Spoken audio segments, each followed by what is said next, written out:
Good afternoon, and thanks for joining us for today's webinar, The Science of Social Media and AI, Unlocking Its Power, Confronting Its Challenges, and Reclaiming Our Future. I'm Greg Berry, Director of Communications in the Office of Alumni Affairs. Since this is a virtual setting, please excuse issues that may pop up. If you have problems with your video or audio, refresh your screen or click Reconnect to get back to the webinar right away. As we begin, a question for our live audience. We want to know which aspect of social media you find most impactful in your daily life. We have that going on right now, connecting with others, access to information, networking, entertainment, or even advocacy. If it's something else, go ahead and drop it in the chat. I'll keep the poll up for you so you have a chance to submit the answer that is best reflecting you. A quick heads up to today's live audience. We are recording today's presentation. Once it's been uploaded onto our website, we'll send an email to you with the link. This webinar is part of our popular The Science of series. I invite you to take a look back at previous webinars in the series by visiting alumni.uab.edu/science series. Through the series, we've explored sleep, cravings, caffeine, and even graying. Again, that link is alumni.uab.edu/science series.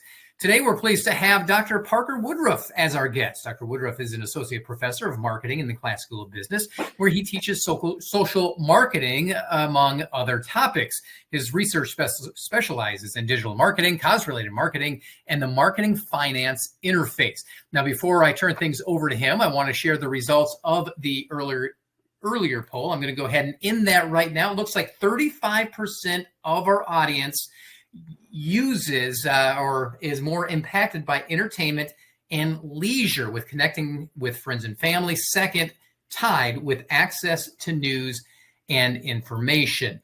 Now, before I actually toss things over to Parker as a follow-up, what do you think is the biggest challenge we face with social media? Privacy, misinformation, mental health impact, cyberbullying, addiction, or other? And if you have other, go ahead and put that in the chat. So at this time, I'd like to formally welcome Dr. Woodruff to our webinar series. It's great having you, and I'm looking forward to today's topic. It's good to be here. Are we ready to go? We are ready to roll. Awesome. Okay, well, thank you so much for having me, friends, colleagues, fellow alumni. It's really an honor to be here with you today. I'd first like to start by asking you to just imagine a story real quick. It's a story that all of us are living. Once upon a time, we discovered a tool, a way to connect, to share, to feel seen. We called it social media. You know, it sparkled with a lot of promise. It was sort of a digital campfire where we could gather no matter the distance. You remember that feeling? That sense of limitless possibility. I know I do. But stories, as we know, can take some unexpected turns, right? Our campfire flickered, it grew brighter, and then it got hotter, fueled by a new force, artificial intelligence, and we'll refer to that as AI from here on out. But suddenly we found ourselves in a world where the lines got blurred, where the real and the manufactured danced together, and where the very essence of truth seemed to shift beneath our feet. And that is such a problem because truth is one of the most precious things in the whole world. Today, I really want to explore this story with you, and I don't want to assign blame. I want to understand and provide some clarity about what's actually going on as I see it. I want to look at the chapters that we've already written and then also consider the ones that we really need to write in the future. I want to talk about the moments of brilliance where we found our collective voice, the spark of connection and the power of why, the shadows that crept in where connection became isolation, the deliberate design where profit was prioritized over people, and then finally the power that we all hold to rewrite the ending, because this isn't just a story about technology. It's a story about all of us. It's a story about humanity. And like all great stories, it's a call to courage.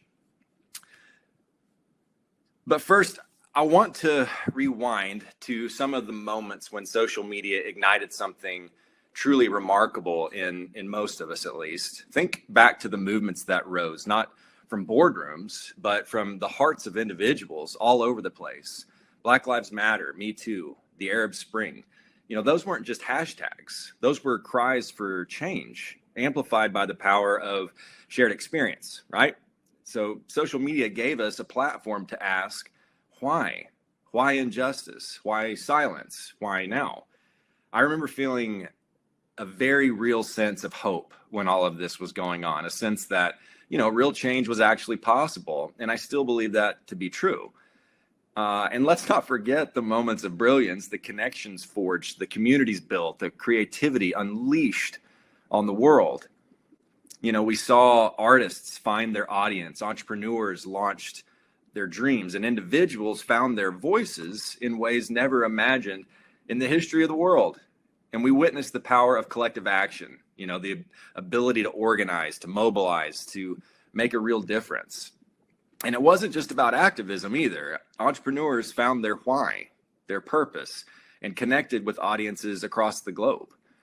Artists shared their vision, their vulnerability, and built communities.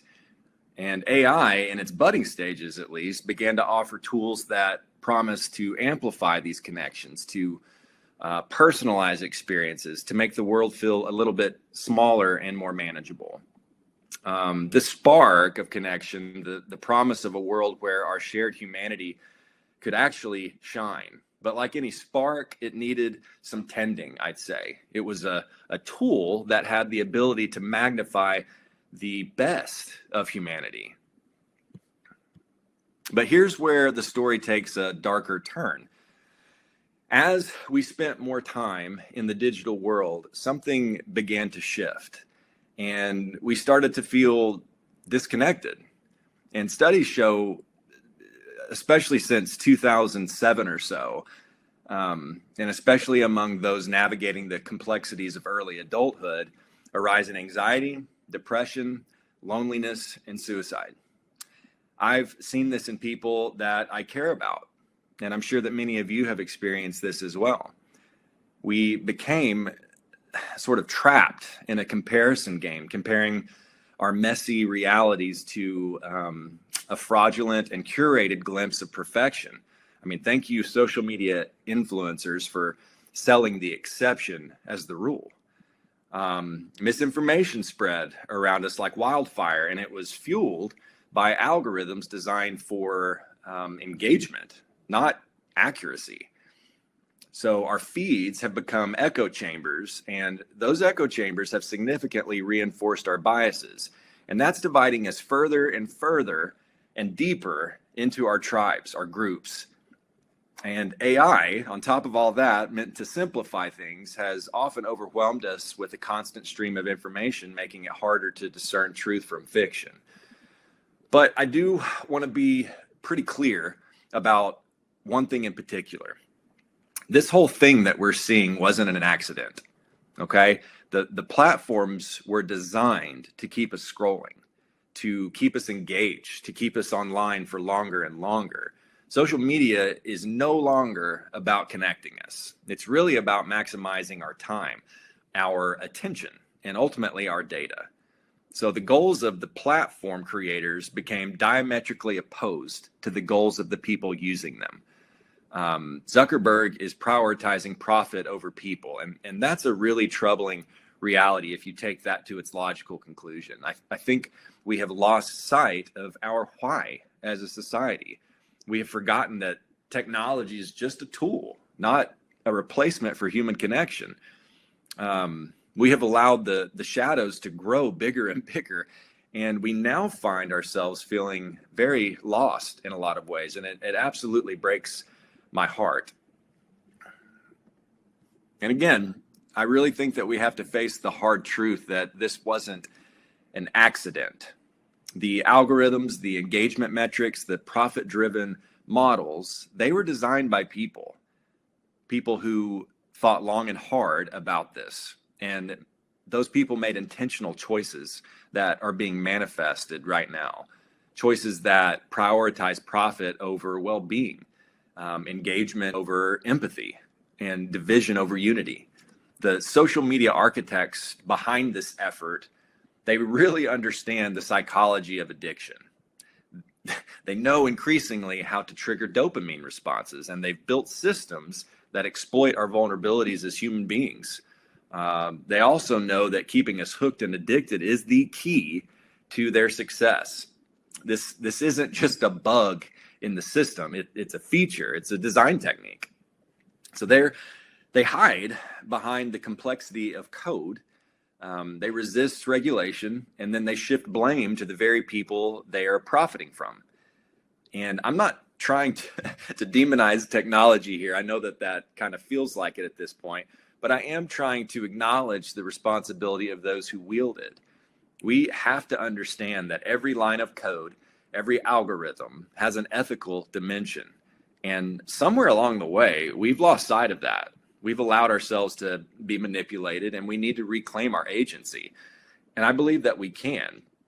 And remember, this is crazy to me, but there's only two industries out there that call their customers users, and that's illegal drugs and social media, okay? Or software. But here's the inspiring truth as I see it. We're not passive characters in this story. We are the authors of our future. We are the alumni, the leaders, the innovators. We have the power to rewrite the ending if we want to. We definitely need to be smarter. We need to be more intentional. We need to find meaning and purpose beyond the endless scroll. I know we're capable of this, but it's going to take collective contemplation and action. And I actually think AI can help get us there a little bit faster, but we need to be cognizant of the dangers around AI, and we have to get as many people operating in that space that understand the purpose of humanity, the collective pain that the world's in, and the motivation to get out. We need people using AI that actually believe that to be true. We can choose to lead with integrity in this space, to challenge the status quo, to ask the really hard questions, the questions that make people feel uncomfortable. I mean, is technology serving humanity, or is it serving someone's bottom line? You know, we can choose to design AI and social media ethically and sustainably so that they actually have a shot at amplifying our humanity, not diminishing it. You know, we can choose to educate others, to share our wisdom, to help them navigate this complex landscape. We can choose to support initiatives that promote transparency, you know, accountability, ethical design. And we can choose to remember our why, to reconnect with our shared humanity, to build a world where technology serves us, not the other way around. And we can choose to build a life of purpose, not just a life of doom scrolling. And I truly believe that we will at the end of this. But the only way that happens is if enough of us decide that we want to speak up, that we have to speak up. We want to lead. We want to educate others about what's really going on. So I do want to ask you, what chapter are you going to write? Are you going to choose to be a passive observer or an active participant? You know, educating yourself and others as to what's really going on. That's what I'm here talking. That's why I'm here talking to you today. Are you going to choose fear or courage? Are you going to choose cynicism or inspiration and meaning? The next time you open an app on your phone, I do hope you pause and ask yourself, why am I here? What am I seeking ultimately? Am I connecting or am I escaping? The next time you hear a tech leader speak of innovation, you need to ask, is this innovation making us more or less human? This is our story, y'all.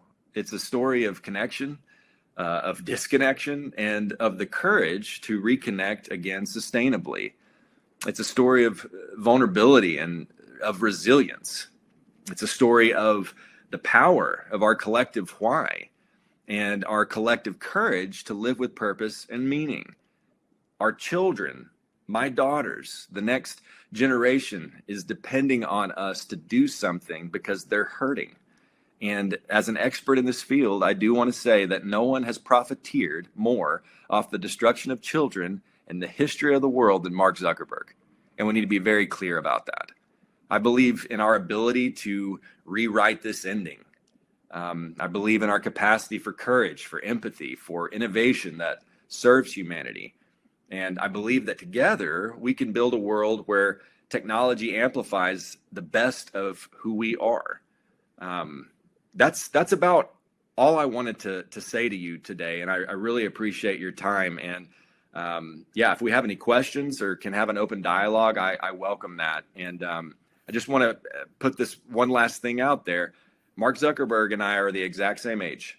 I remember where I was sitting when I got the original Facebook email to sign up, and I have been following him very closely ever since then. And I went into a field where I could look at him empirically to try to understand how we need to fight back so that we can protect the masses and not protect the people at the very top. So thank you very much for your time. And I do encourage people to drop their questions in the chat. So you mentioned that we can reclaim things. We can possibly, I don't want to say turn back time. What's the best way of kind of getting that back so we're not just always sitting here scrolling through our phones? You know, I think one of the things that Mark Zuckerberg has done so well, they've studied addiction is the first thing. And so they know how to keep people on their phones longer and longer. And, you know, when you have an addiction towards something, it becomes very important in terms of fighting back to tell somebody that you have a problem, just like any other addiction. So you have to tell people closest to you that love you that you have a problem, that you're not using social media to help you. And being really honest about that that's the first step. And it's uncomfortable because we don't like to think of ourselves as that manipulated, especially with something that's so culturally ingrained in us now. Everyone's on social media. And that's what I mean when I say, like, we have to be leaders. We're alumni. We're leaders. We're innovators. We're people that go out into the community. And when we speak, people listen. And we have to educate people on what's really going on here. I mentioned earlier that eating disorders, anxiety, depression, loneliness, suicide, all of those have been going up since 2007. In 2006, Zuckerberg was able to successfully open up Facebook to people 13 and older. And then in 2007, we put Facebook on the iPhone. And after that, that's when all of these major, suicide, anxiety, eating disorders, those were all going down for years, decades before this happened. And they've spiked since then. They're almost perfectly correlated with the monetization of social media. In 2010, when they monetized Facebook, that was when it really started going into overdrive. So, I think if you have children and you actually believe the people that, somebody said the other day, very rarely if we have a heart condition, we go to the doctor and they tell us what we need to do. But when we talk to a social media marketing professor that has been trained in the same, empirical technique to identify trends and diagnose problems, we because of the addiction, we tend to not give them as much clout that we should, I think. And so that's a long answer to say, basically, you need to tell somebody that you have a problem. Like, when you get off social media, do you feel better or worse about yourself? And putting up boundaries, but making sure that you tell somebody that this isn't good for you, and then letting that person hold you accountable. I think that's the quickest way to deal with that. And then educating yourself. Go and read. Go figure out what's going on. Go figure out if this is actually good for you. Does it serve you, or is it actually getting in your way? That was what I found, is that it was getting in my way a lot of times. Anyway. We know about AA. We know about Gamblers Anonymous, Narcotics Anonymous. Is there a group like that targets the social media crowd? Should there be a group? I haven't heard of a group, but I'm gonna write that down at some point. That's really interesting, and I think that if students in particular, 20-year-old people who doom scroll better than anybody, I think having a place on campus where people can come, maybe on a weekly basis and just check in. How are you doing? That's a really, really good idea, Greg. And I'm gonna give that some thought. Thank you for asking that question. When it comes to kiddos, you have two younger kids. I had to deal with it with my kids who are now in their 20s. What is the appropriate age for allowing them on social media, if you're going to allow them on social media, and how much oversight should you have? So I've heard a lot of people, I'm not even sure where this comes from. I've heard a lot of experts throw the age 16 out there. So take that for whatever it's worth. You'll have to go do your own research on that. I'm not very comfortable with that personally. So my daughters don't have social media. I think first I want to say, if you're going to give your kids social media, the litmus test, at least one thing has to take place. Are your children confident? Sure. If they lack confidence, there's just no way you can let them go into an environment that takes the remaining confidence out of them. That comparison environment it's just one of the worst things that a child can go into. Their brains are still developing, until 23 or 24. And there are reasons that we don't encourage kids. We don't encourage them to, take drugs. We don't encourage them to drink alcohol. That's because their brains are developing. And when your brain's developing, you don't need to interact with addictive properties that can keep your brain from fully developing. It can hurt your brain chemistry. So, I've made my children little styrofoam iPhones, and they just play with it and they think it's hilarious. And I'm all about their creativity and their self-expression. But I've just told my own daughters, probably their senior year of high school. If I have that kind of control on them in college, that's a problem. But yeah, when they're seniors in high school, that's probably when I'm going to introduce it to them. And teach them how to use it well, because here's the other part of it. Most young people that I've come across don't have that sense of meaning and purpose. And so their intention when they get onto a social media platform, they don't have like a clear vision, a clear view of where they're going. And as much as I am trying to figure out how I can inspire my kids and give them a sense of purpose and meaning, by the time they're 18 and about to leave the house, they're going to have a solid understanding of who they are, and where they're wanting to go, and how can social media help them get there. That's a totally different conversation, I think, than people just picking up their iPhone and doom scrolling and trying to figure out who they are based on their peers. I want my kids to figure out who they are at home, and then be able to impact people with their social media, not be impacted, in other words. What resources are available to stop doom scrolling? Not just teenagers, but adults alike, because you see a lot of people, constantly having the phone in their hand, and they're scrolling from sun up to sundown. And let's be face it, sometimes it's even limiting how much work they're actually doing during the day. Oh, I mean, this is kind of a dark answer to that question. There's not much that you can do right now, and that's kind of the whole problem with the regulation. There is none. Mark's come before Congress a few times, and all he says was, "I'm sorry, we moved too quickly." But that's their mission statement, to move fast and break things. So there's no real outside of setting time limits on your phone. And there was a time where I said, all right, I'm going to give myself 30 minutes, because I could feel that addiction, and it was spilling over into my time with my kids. This was years ago. Sure. And I started noticing, wait a second, why don't I have the energy to jump on the trampoline with Evie? Why don't I have the, even desire to go paint with Kate? And so I gave my kids the password so I could lock and say, after 30 minutes, I'm done. And then if I went back in there, I had to have my daughter sign me in.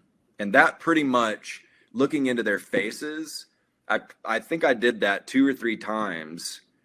And that was just heartbreaking that I actually did that. I went that far to look in their eyes, and they had to give me the password. And so that's just like a personal thing that I found, after doing that a couple of times, I was like, hey, that's good. That showed me kind of who I was, and also who I want to be. And, now I got a trampoline date at the end of today with Evie. I'm doing that stuff a whole lot more. But yeah, because we don't have many guidelines, we don't have many parameters. There's no bumpers on the thing. It's just, we can go into the gutter anytime we want. And that's why I'm trying to be as loud and vocal about this as I can, because something has to be done. And I want to point 2 things out, if I can remember them back to back. Right now in this country, the average amount of time people spend on social media is 2.5 hours. At the 2-hour mark, that's where the eating disorders, anxiety, depression, suicide all skyrocket at 2 hours a day. And we're 30 minutes past that inflection point with no end in sight. And that leads me to my second point. Because we operate in a shareholder value world where CEOs have to report to their shareholders every 3 months, and they have a moral and fiduciary responsibility to the shareholder to maximize firm value. And the way that you maximize firm value, especially unregulated, is to get people to join Facebook, Instagram, social media platforms at a younger age, and you addict them and keep them on there longer and longer. They'll see more ads. They'll like that. That's what's driving shareholder value. And so because it's been enshrined in a moral fiduciary responsibility, Mark can't see anything other than money. He is wired like that as a CEO, as are the overwhelming majority of CEOs in this country. So until that changes, our children are in trouble, especially as we as parents, if we don't take an active role. And I would say this, I would be much more interested in your children being connected to you long-term than them liking you right now. You start putting up those boundaries because you love them. They may not like you very much, but I promise you over the long haul, you'll remain connected if you can just get that right and communicate to them why you're doing this. Again, the long answer to that question. So I tossed up a quick poll. Which platform does our audience believe has the most potential for positive impact in the future? Nobody picked Twitter. I mean, flat out 0 picked Twitter. Yeah. 42% LinkedIn, 14% picked Facebook, Instagram, and Twitter separately. And then 14 also picked other. I don't have specifics with that, but that kind of ties me into this next question in a little bit. Is there a social media platform that seems more regulated or safer for young people? I mean, under the shareholder value model, I don't see it right now. What I will say, because in the attention economy, like the whole purpose is to keep people's attention. Like that is the thing you're after, right? And so if that's what's driving sales, it would not be in the CEO's best interest to do anything that releases people from their attention. And so one of the things that I think can happen is for a private firm to come along and their algorithm actually is designed to do all the same things that these other social networks can, like the best parts of them, keeping us connected, helping us understand where the opportunities are, but it's only interested in helping us feel good in the process. That algorithm is out there for us. We could design social media networks so that the people that are using those networks actually feel better when they leave the platform. Right now, that's not the case for any platform. No one feels good when they're done scrolling. So, I don't see it currently, but that it's the same thing with, there's almost like a monopoly of the idea that this is how we do it. And like any monopolistic idea or company, you're vulnerable to disruption. And I think that that's out there, and I'm praying that comes about sooner rather than later. What can we expect with social media over the next 5 years?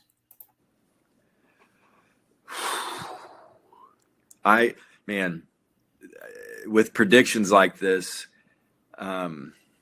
it's difficult, and I want to be responsible with how I answer this.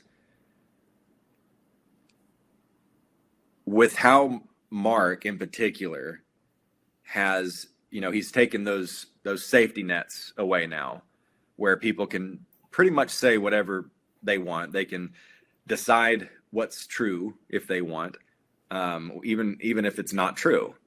He's called that, freedom of speech. And yeah, we've never had anything that we've had to deal with like this before. If the current trajectory keeps going and he's able to leverage artificial intelligence in the process, we're not going to be able to tell truth from reality.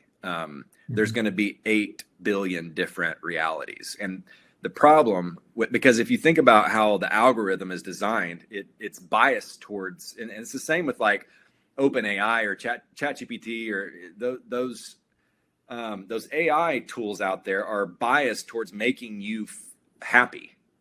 So everybody needs to know that there's a bias in the GPT models out there, and it's designed to try to please you. And so when everything is designed to kind of micro target your dopamine, that's super scary to me. Like, you can get it anytime you want, you can form whatever world you want, and it doesn't make you look at your biases. It actually perpetuates your bias. And so 5 years from now, I think, over half of the world is on a social media platform at this point. And so at any time, like that's some real power if you understand psychographic targeting and marketing's ability to slowly and subtly change people's attitudes and behavior. One person holds the key to that. And that same person has built a $200 million bunker in Hawaii. Go Google it. Like, I just tend to not trust people who build bunkers. But yeah, I think 5 years from now, if we don't stand up and have some sort of, kind of fight back, I think it's going to take a social media advocacy campaign to actually fight back. And it may take, all right, are people willing for a whole month to get off of social media? Like, can someone actually start that? Because that will hit them at that shareholder value. Shareholder value will go down if we're able to successfully get, 30 million people in America to like get off for a month. Something like that could actually help us reset. But right now, it's just this unadulterated, unabashed pursuit of, I don't know what he's in pursuit of. It would be nice to know, because we're all very vulnerable. Business is totally tied to social media. Individuals can't even market themselves to get a job without social media. I mean, he's threaded that needle so perfectly and made us entirely dependent on these platforms. And at the same time, he's selling stuff to us. And so that's the other kicker, why we're so addicted. Back in the day before social media, if we got stressed out, we had to get in our car to go buy something. Now they can intentionally create, they have these algorithms that don't allow us to see truth. And we can sit there and just fight about truth. And then we're prompted with an ad and we can just use our thumb to feel better for a second. That's why it works. So yeah, that's a problem that I don't exactly, I feel like I kind of gave you the political answer about 5 years from now, but I want to be respectful and responsible for that. Could go either way. The dark doomsday scenario there that's when it gets scary, is if we can't agree on what's true anymore. That's the scariest part of it to me. So a lot of doom and gloom, but what kind of positives can we pull from social and AI? So the biggest positive that I can see, it allows movements to butt up from the bottom. So like grassroots movements, because of social media, have a lot better chance of taking off.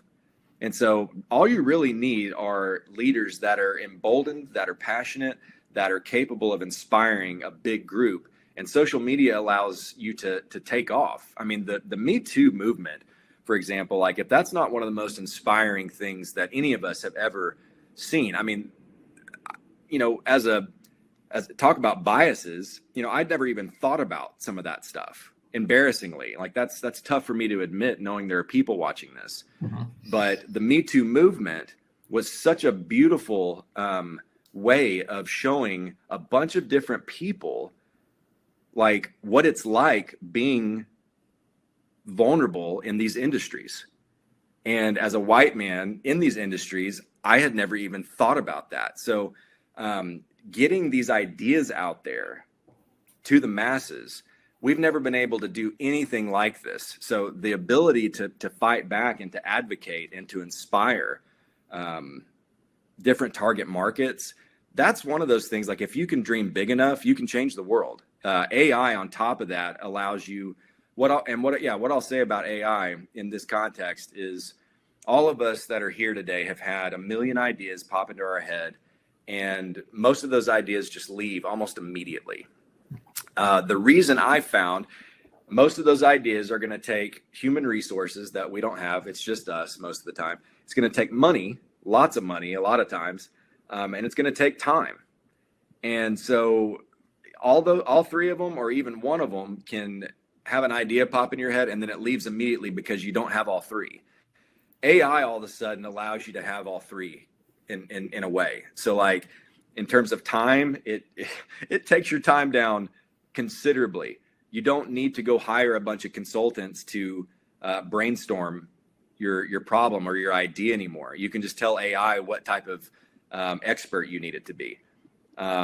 There's just lots of ways that AI can help us, especially if it's integrated into social media, to fight back and make the world more equitable, more sustainable. So yeah, I do think that there's a way. We just really see the majority of what's going on is powerful people. Think about it like this too. Like when we have our phones, it's just us. And then on the other side, it's tens of thousands of engineers. That's not really a fair fight if you're thinking about it. And so we have to get organized so that there's some sort of natural market-based response to what's going on, because this isn't sustainable. I like this question. So social media is biased to make us happy, but we consistently leave our social media time unhappy, which seems like it's counterintuitive to what they're trying to do. Yeah, I think that's the nature. Like, if you give your arm a shot of heroin, there is a moment of what you call it, happiness, call it freedom, call it like whatever that is.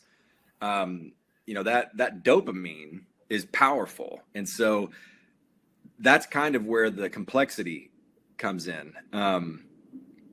We've all made mistakes throughout our lives. I always tell my students, don't give up what you want most for what you want right now. Friday night seems like it's going to be super fun. Sorry, there's some noise going on. But yeah, Friday night, that looks like it's going to be fun. It's going to make you happy. But when you wake up Saturday, you're like, what have I done? So I think that concept is alive and well in that context. So do you believe there's a correlation between challenging data or information you see versus accepting things as told to you on social media? What I'm going to need you to ask that question again. I think it's really important, but I want to make sure I've heard it right. Okay. Do you believe there is a correlation between challenging data and information you see versus accepting things as told to you on social media? I mean, I could give that a guess. Well, what I would say about that, that's a good question. I think what I feel comfortable saying about that is it's just going to depend. I'm not sure, like we would have to carve that up more to say those are correlated, because it's just going to be context specific and person specific. I by nature hear things and I think, okay, people, in marketing, perception is reality. So people only let you see what they want you to see. When you watch the news, there's a heavily curated product there. They only want you to see what they want you to see. And so if you're somebody that drinks Kool-Aid and you don't really check things out, versus somebody that's, just because you're telling me like, who are you?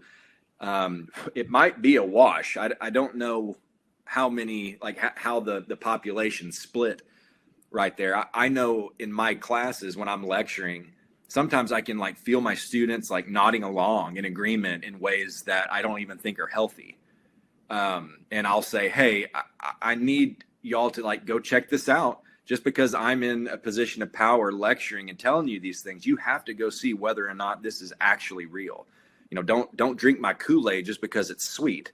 Like, you got to go check this out, because that's a for sure way to get brainwashed, is just by, and I think that's the disingenuous part of influencer marketing in particular. There's none of that effort to say, like check me out, make sure I'm the real deal. It's kind of just hook, line, and sinker. So, yeah, I know that's not a great answer to that question, but I don't even feel like I don't have any empirical data that's tested that, and I have no idea, if I'm honest. So the U.S. Surgeon General stated that there's a problem with social media. So why do you feel that nothing's being done about it? I mean, I don't know if any of y'all have ever watched the congressional hearings when Zuckerberg's in there. I've never seen.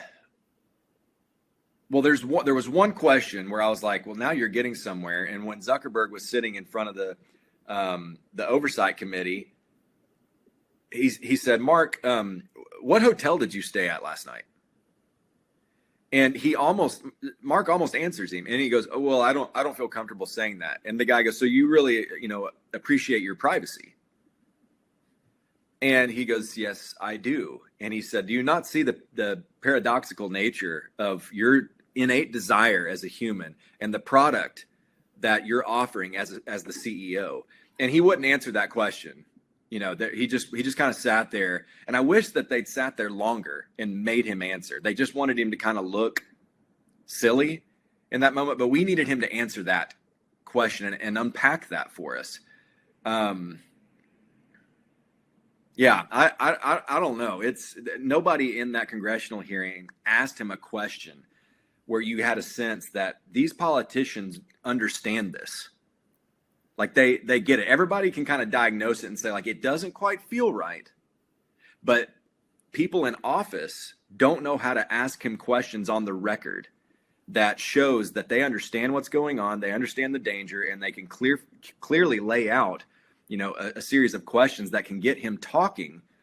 They don't have a clue how to do that, so we can't regulate him because we don't even know what questions to ask him when we get him to Congress. And so even how they incorporated, their news is going, they're not incorporated as a communications company.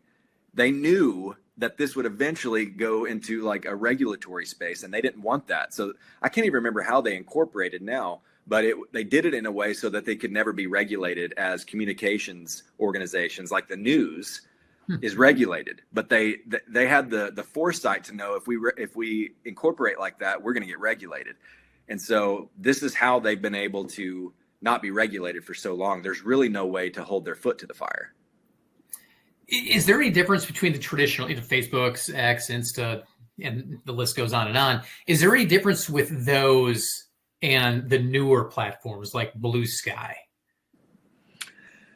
Well, I haven't even played with Blue Sky so much. There's one called Be Real, I think, that's trying to, that's kind of a pendulum. We're doing this thing where it was so curated and people are taking 15 selfies before they get the right one, and they just want people to kind of be yourself. That's the best version of you, and there's only one of you. Own it.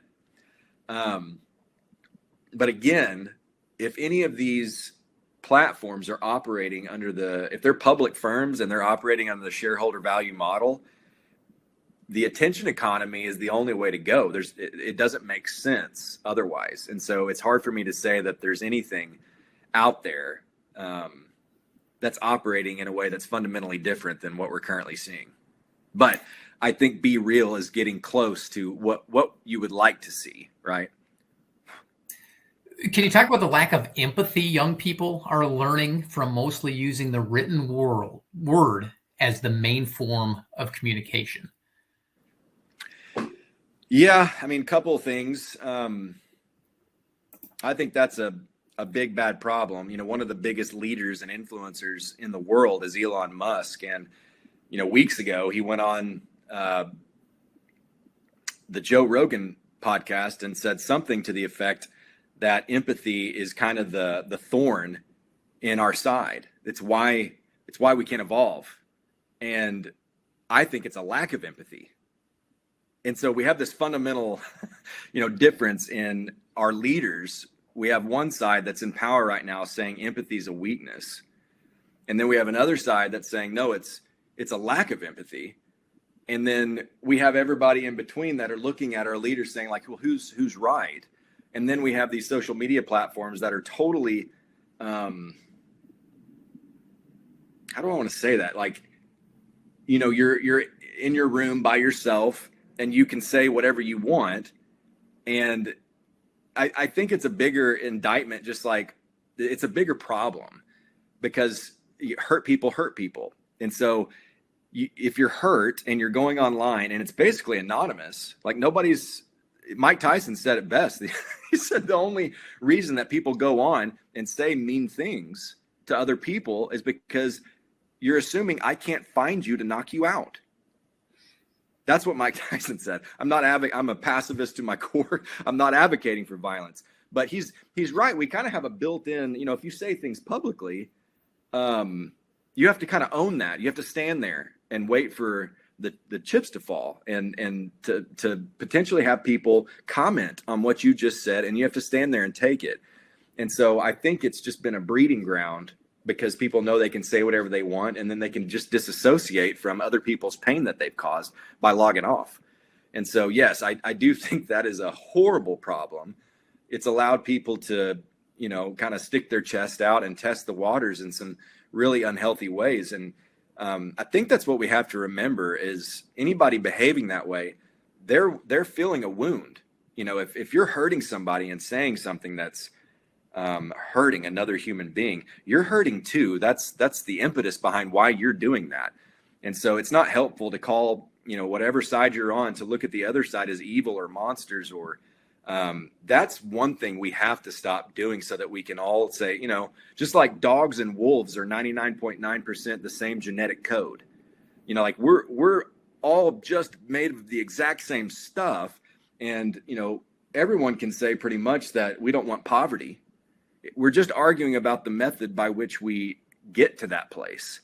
And if we can just get back to that understanding and have a civil debate about things, we'll be a lot better off. But social media is this, breeding ground for people just to go back and forth, and their energy is not about curiosity and trying to be open to what other people are saying.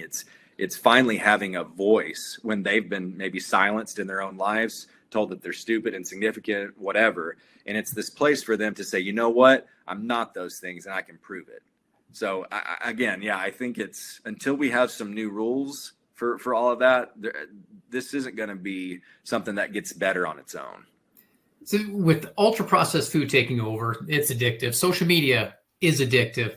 Are these problems just American and capitalism, or do they branch out across the globe?